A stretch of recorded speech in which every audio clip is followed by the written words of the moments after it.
Welcome to our Magento 2 tutorials. Today we will learn how to set up flat catalog. And what is a flat catalog?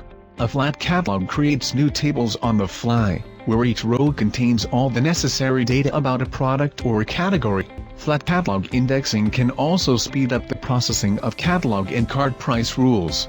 To enable the flat catalog, on the admin sidebar, tap Stores.